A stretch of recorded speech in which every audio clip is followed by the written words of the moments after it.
इचलकरंजी येथे वहिफणी कामगारांना 4.5 वर्षांनी दरवाढ जाहीर झाली आहे।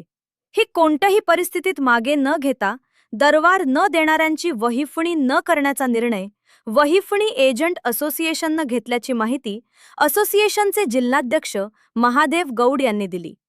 तर इचलकरंजीतील खर्चीवाल्या यंत्रमागधारकांच्या मजुरी वाढीच्या मागणीसाठी वहिफणी असोसिएशन हातात हात घालून आंदोलन करेल असंही त्यांनी स्पष्ट केले। वहिफणी कामगारांना प्रत्येक 3 वर्षांनी दरवाढ होते, मात्र यावेळी वारंवार मागणी करूनही तोडगा निघतच नव्हता। अखेर 17 एप्रिल रोजी इचलकरंजी पॉवरलूम असोसिएशनमध्ये झालेल्या संयुक्त बैठकीत 18% दरवाढीचा निर्णय झाला। ही दरवाढ 4.5 वर्षांनी जाहीर झाली असून त्यांची अंमलबजावणीही सुरू झाली आहे। मात्र आता काही यंत्रमाग संघटना खर्चीवाल्या यंत्रमागधारकांना 13 वर्ष मजुरी वाढ झाली नाही, त्यांच्या मजुरी वाढीचा प्रश्न सुटेपर्यंत वहिफणी दरवाढीस स्थगितीची मागणी करत आहेत। वहिफणी कामगार हा वस्त्रोद्योगातील एक घटक आहे। वाढत्या महागाईमुळे या कामगारांनाही जगणं अवघड झाले, त्यामुळे जाहीर झालेली दरवाढ स्थगित ठेवणार नाही।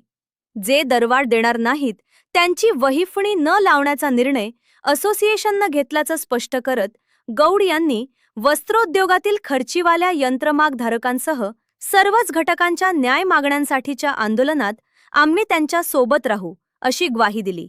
तसंच संघटनेची नव्यानं जिल्हा, तालुका आणि शहरस्तरीय समितीही जाहीर केली।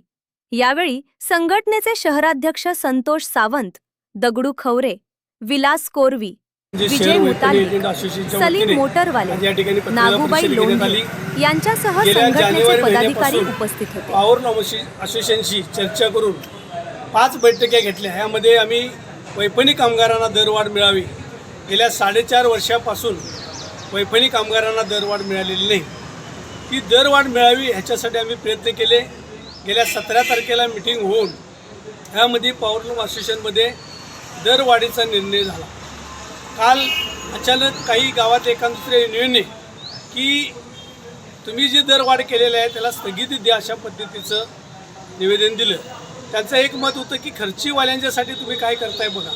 आमच्या वैफणी असोसिएशनमध्ये खर्चीवाल्याला वेगळा दर आणि सटवाल्याला वेगळा दर अशा पद्धतीचं होऊ शकत नाही। त्यामुळे आज पत्रकार परिषद घेऊन आम्ही जो 17 तारखेला जो निर्णय झालेला आहे दरवाढीचा की 18% वाढ, जे आता आपण दर घेतो याच्यामध्ये 18% वाढीचा दर हा ठरलेला आहे।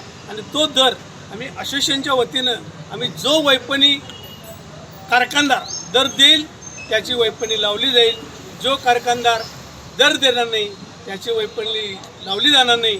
आणि आमच्यात खर्चीवाला आणि सटवाला हे वेगवेगळं करता येत नाही, कारण सट आणि फणीवर दर धरले जातात आणि क्वालिटी वाईज फण्यावर दर ठरला आहे। आणि एकदा दर ठरल्यानंतर गेली 5 महिने झाले आम्ही या असोसिएशनची चर्चा करतोय आणि त्यामुळं आमचा जो ठरलेला दर आहे तो आम्ही घेणारच आणि घेतल्याशिवाय राहणार नाही।